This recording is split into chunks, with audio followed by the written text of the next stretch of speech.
I missed you too. Well, today, welcome to Dede Chit Chat. Today I have my beautiful guest, Sarah. I don't like the Sarah. I like Saraz. She's a creative mind and entrepreneur behind Saraz fashion glasses. With a passion for eyewear and a keen eye for what? Fashion. Sarah has built a thriving business from the ground up. Marketing graduate from UPSA. Sarah's journey into the business world started after university, right? Where she explored various ventures before finding her niche in fashion glasses.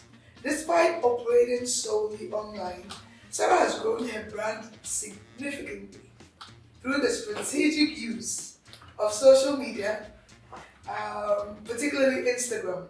Today we have the pleasure of delving into her inspiring journey, the challenges she has overcome, and her vision for the future. Ladies and gentlemen, join me in welcoming Saraz to Chit Chat with Akuye. Hi, Saraz. I'm here. Okay. I know your name is Sarah. Yes. My middle name is Sarah. My dad, daddy gave me Sarah, and my mom gave me Carlotta. But because I'm a naughty child, I decided, let's put the biblical name aside and let me get on with Carlotta and be myself. I couldn't escape mine. I had to keep the biblical. Yeah, you have to keep that. But your business name is Saraz, and I love it. So can I continue calling you Saraz? Excellent. Okay. So give me a little bit about your personal background. Okay. So like you said, the name is Sarah. It's Sarah Minta. I have a big brother. I'm the only innocent one though. We all believe that. Schooled, born, raised here in Accra, Ghana. I did primary, JHS, SHS, and then up until the tertiary level, all here in Ghana. Completed UPSA. Yeah. I currently stay with my mom and my brother. That is no more.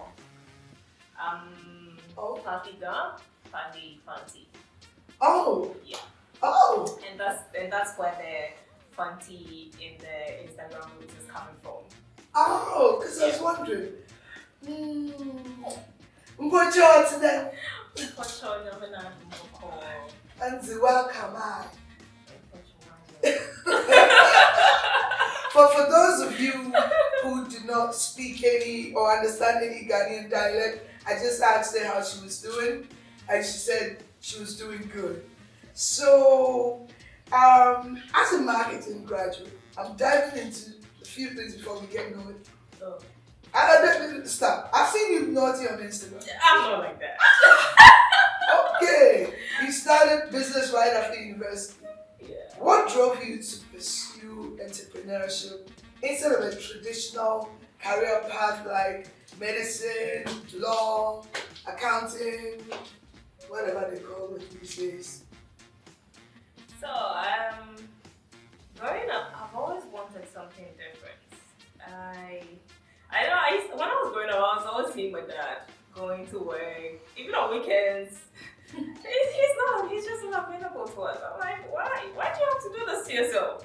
So I said, no, I want to do something different. I want to do something on my own, then I can have enough time for myself and then to spend time with the family as well. Yeah. So I chose the entrepreneurship path, and it has really served me so well because then I get to manage my own time. Wow. Yeah. Wow. It's very wow for a young lady in Ghana. I've seen some of the young ladies in Ghana. They don't think like that. They're not even thinking of career paths. No. They have different goals. Okay, so before focusing on eyewear, you ventured into selling power banks, pen drives, and jewelry. Wow, you're good, but you're not good. So it's not just the quail people. Yo, that's what I'm saying. Gen Z's changed all these tribal stereotypes. Yeah. Okay, So what lessons did you learn from these early business experiences? So, being fresh out of school, it's not like I had any experience. So, Right. so starting with the power banks, during that time it was the boom for time in Ghana. So, so yes, the power bank was a very good catch. The timing was so perfect. Right. So I started with the power banks. It sold quite a number, and then drifted to the pen drives, drifted to the jewelries. It was new to me that Ghanaians buy stuff on credit, and then when it comes to getting your payment, then it becomes a challenge. I was like, wow, why are Ghanaians like that? Well, that's not to generalize though, but in some people. So it taught me patience. Right. It was one of those virtues that I learned very early in business, that you have to be very patient with your customers and then know how to deal with them, handle your customers. Right. So that you don't, develop a grudge with them or lose your customers. Right. Yeah, so one of the virtues I learned was patience, which I still use up until today. Yeah. Of course you do, because you have someone like me as your customer. Even I don't do the credit thing, No, you don't. but I'm not the easiest customer. I'm like, No, you're not. Yeah. And haven't had you for all these years, I know I'm doing something right. yeah, because I came to you during COVID. Yeah. I got myself in post exile in Ghana. I refused to leave. I didn't want to return to the United States, and then I didn't have any eyewear. So my cousin introduced me to you, but he was so polite. Your customer service, oh my goodness, you blew me. You came all the way here, even though we all had masks on, you were not worried. And brought me my glasses, we spoke. Where did you get that from? Because you're still learning. Yeah. And I know it's been 4 years since you sorted me out with my glasses, but how do you know when and how to channel what the customer needs? So you can't have a business and then everything is about you. No. It's about satisfying a customer's needs. You are there for the customer.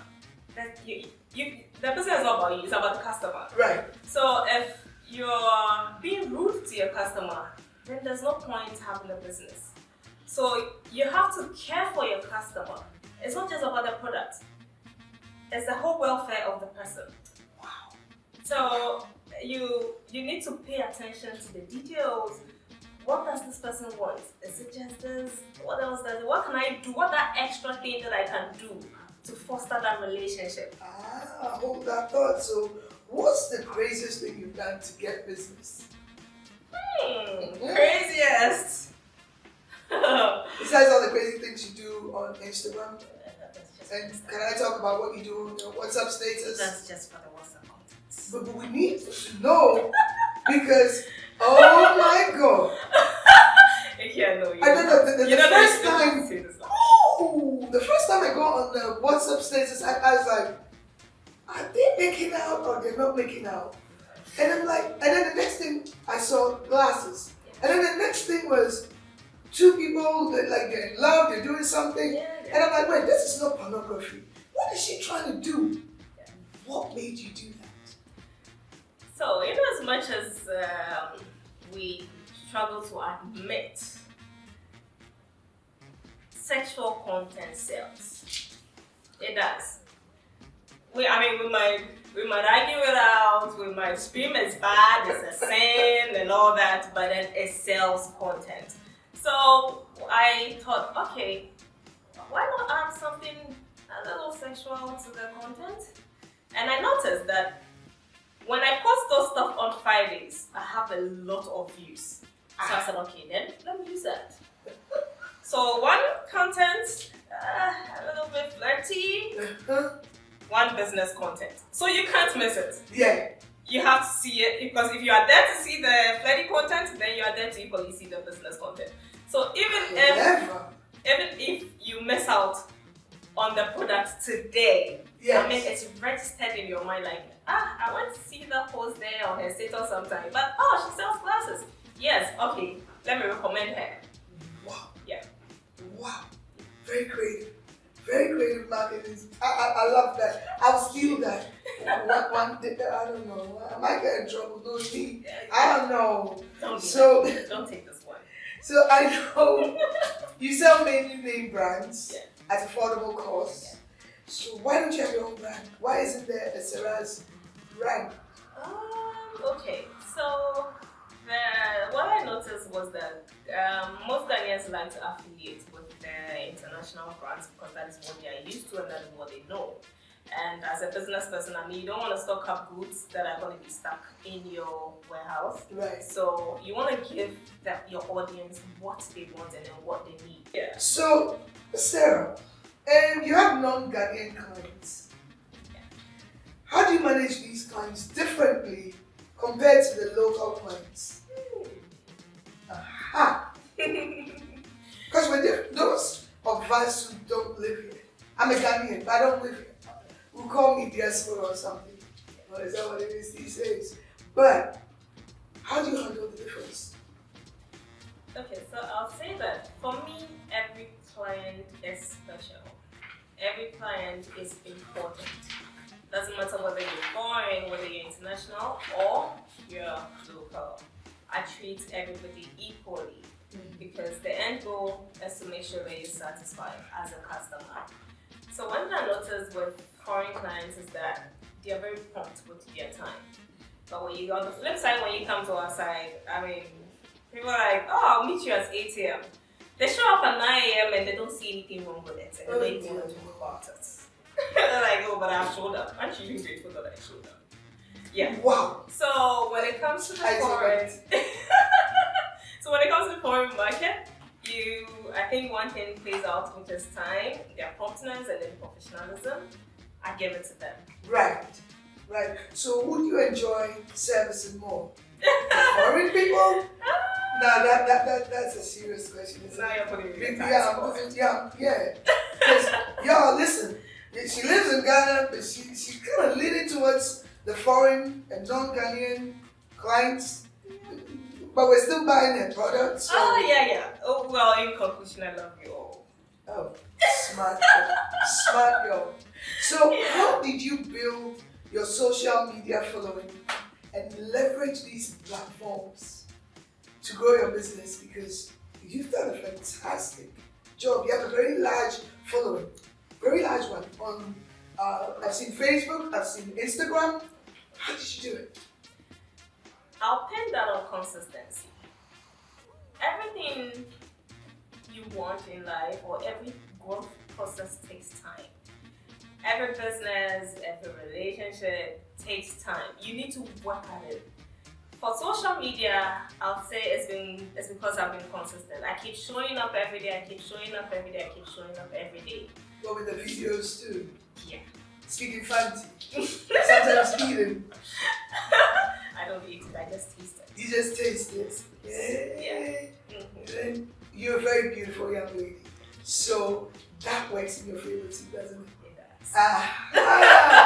That's undeniable. Yeah, hold on to that when we get to the naughty bits.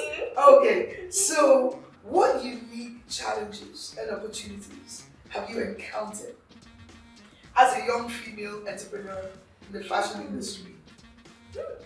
Mm-hmm. Okay, so, well, like every other business, it's not a smooth sail. Mm-hmm. I mean, doing business in Ghana is not a walk in the park. No, it's not. But then again, so don't forget that it's in these challenges that these opportunities come out. So you need to be able to figure out the opportunities in the challenges. It's been tough. I mean, trying to have have very reasonable customers to handle or to deal with or to provide for. And when it comes to capital, trying to get your capital, trying to get your goods in the right places at the right time, having to deal with your suppliers, having to deal with your dispatch drivers, because it's like 1 minute, But I've sent your package. I've sent your stuff, and how come you still haven't received it? Now you have to be chasing them all over the place, like, oh, but I've paid for. Yeah, but I've sent it. But how come it's not in Ghana yet? And I go, so you have to be chasing them all over the place. And of course, as an entrepreneur, you're wearing so many hats. You're one person doing everything all around. So it's a lot of weight on one person. Was that deliberate to not get into partnership with anyone? Well, I was starting from somewhere, and I couldn't have just stood up and then just run. I had to call. It was a gradual process for me. I didn't have the means to want to partner with other people. For now, I just wanted to okay, let me hold this down. Let me build this foundation. Then I can bring other people on board. Yeah. Well, okay. Yeah. So if you could go back in time and give advice to your pre-entrepreneur self before you became this, what would it be? I'll tell her, brace yourself up, girl. This journey is not for the weak. It's about to get rough. This journey is not, it's no child's play. Brace yourself up, because you think, oh, I'm just gonna get the glasses and then just sell them. No, it doesn't work. It doesn't work like that. No. Ouch. No. Are you helping any young entrepreneurs? Are you supporting them? For now. But okay. then I do get a few DMs here and there, hi Saraz, how do you do it? Do you want to talk about it? I'm like, yeah, I don't mind. I could just let you in on a few secrets here and there. Yeah. So you are helping them? Yeah. Aha. So, what are your plans for Saraz glasses? Are there any new projects or products in the pipeline besides the customization and the Saraz brand? I want those glasses. They'll look very good on me, No, they won't. Okay, whatever. Okay. Alright, so I'm actually looking at something that is infused with Ghanaian culture. Mm-hmm. I want to see eyewears that have painted prints. I want to see eyewears that have our African symbols, the Ghanaian symbols. Yes. Right. Yes. So you're out there, you see someone wearing it, and then you see a Ghanaian symbol, one symbol or the other. Then you have the adinkra, the nchem, and all that. Right. Have them made on your glasses. That is how far I want Ghana to be out there. It shouldn't always be plain glasses or other designs and always wearing foreign brands. No. YSL, Gucci, Ferragamo. I'm like, come on. Who are they? Let's have our own. Yeah. I love that. I love that. So, how do you stay ahead though of the trends in the eyewear and fashion industries? What trends do you see emerging in the next few years? In everything you do, you always have to set yourself apart. Mm-hmm. Yes, there are trends, but then you have to be unique. When it comes to balancing life and work, how do you balance your personal life with the demands of running a business? So, with the nature of my business, I like to portray eyewear as not just an obligatory stuff for your eyes because you want to see. It is a fashion accessory. So, anything that concerns fashion. I mean, if you're dressing up, you're going out to the beach, you're going out to the club, you're going out to a lunch date, you're going for a road trip. Either way, you're going to style up. You're going to wear something really nice. And to top it up with your eyewear, you're right on point. So, it's easier for me because I get to go out there and bring people the message that when you wear your eyewears, you can be at the beach, you can be at a dinner date, you can be at a lunch date, you can be at the poolside. So it's me living both lives at the same time, doing business and then having fun as well. So in this way, I get to do both. Yeah. So how do you keep the men and the boys from distracting you from your goals? Because I've said it once, twice, let me say it again, you're a beautiful young lady. So how do you do that? If you don't focus, you might get distracted. And because I know what is ahead of me, I try so hard not to get distracted. Ooh. So I say no often. Oh, did you have a special someone somewhere? No. The reason why I'm asking, Okay. a lot of young girls your age, even whether they're doing businesses or they're in school or whatever they're doing, they always have, I call them the sugar, well, it's not sugar daddy anymore. Ooh, I'm from a different generation. They have what we used to call Mr. Otria. Yeah.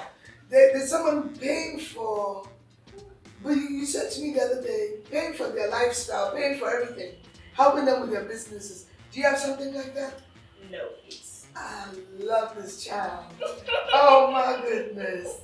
I like that because we don't have a lot of you out there, which is why I asked you to come on to show the world that we have beautiful, educated young ladies who are doing it, hustling, without doing what?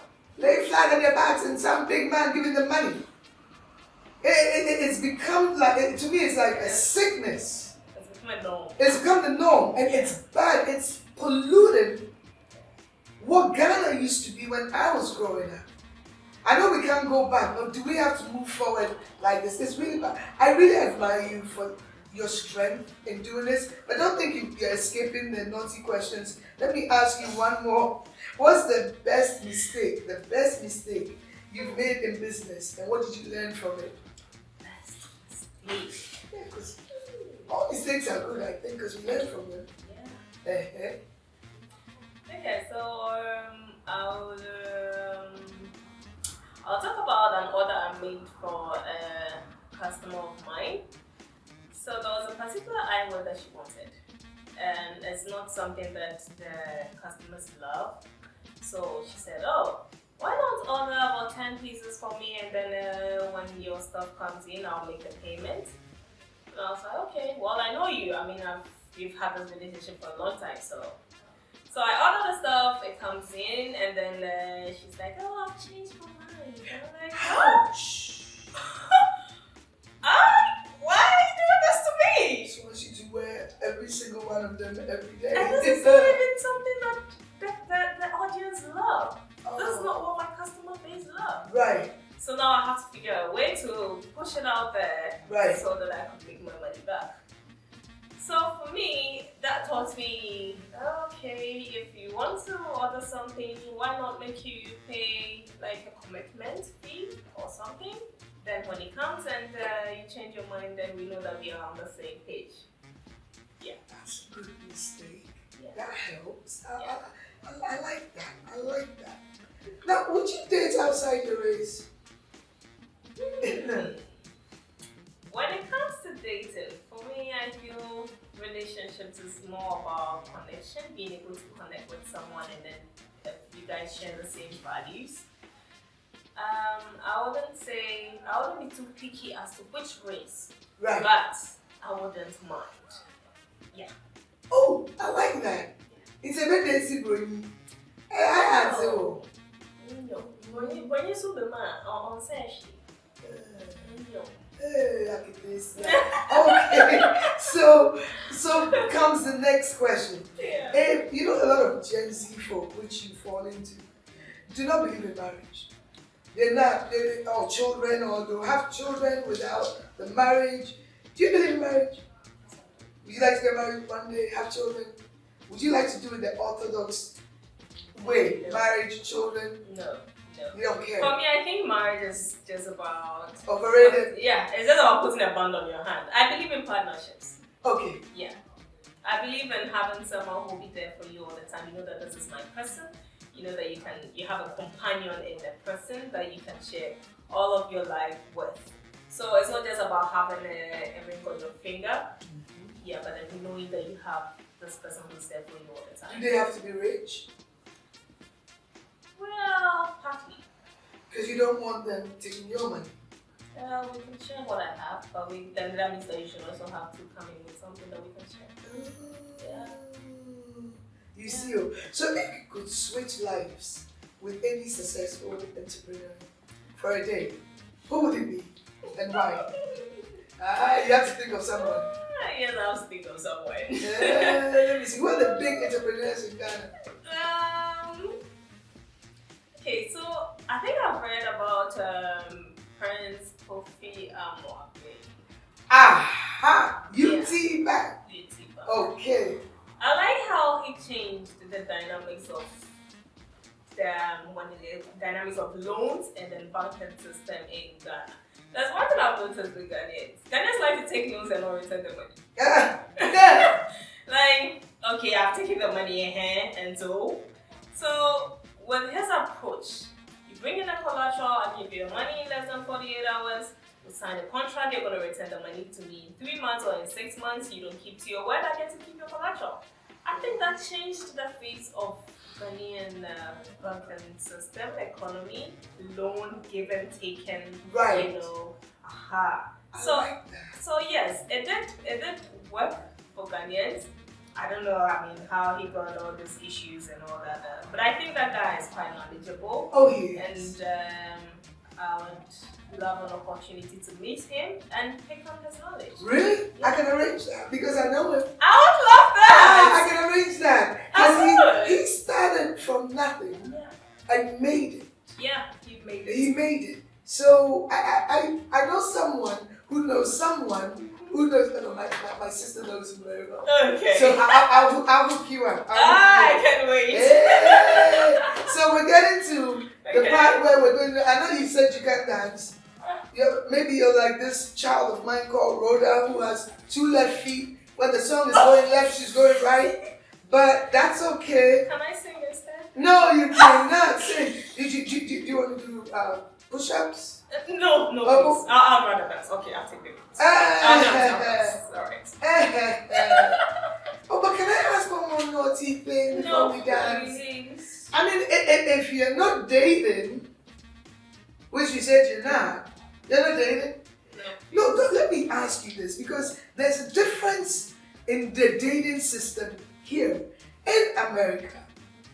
When you're dating someone, it doesn't mean, okay, so we're going out, it doesn't mean we're exclusive. Yeah.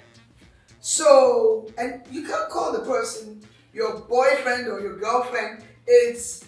We're just dating, we're just hooking up, we're just hanging out. And then it moves from one stage to the other. You'd be so lucky if they put a ring on your finger. Okay, so here, what is it like? It becomes exclusive immediately, or? No. So, Gen Z is different. our era has changed so much. I mean, gone are the days when your parents would just arrange marriages for you and you don't have a choice. Like, okay, get married to this guy, or hey, we've been doing this the old way, so you have to also buy into it, whether you like it or not. It's changed. Now you meet a young lady, a young man out there, you guys start talking, and I would say you start catching feelings. Ooh. But until the two of you have established that, hey, I want to do life with you, I don't think you're doing anything exclusive. Okay. Yeah. Okay. It means that you guys are talking, like you guys are friends. Yeah. So it's kind of become like what we do in the States. That's interesting. So can I hook you up with someone I know? Or okay, forget it. Thank you in advance. Thank you, guys. Thank you. You like me to do that? Yeah. Oh yes! Yeah. I have the right person for you. Oh, wow! Oh. Please host another show. You might make me another offer. Thank you for this in advance anyway. Oh. But you can't play. Don't toy with the person's feelings. No. Yeah. Because I know you. No, I'm not like that. I know you like to tell them, you smile in their faces and then, look, go away. I'm innocent of that charge. Okay. Yes. Alright. I'm a nice person. I know you are. You're a very sweet young lady.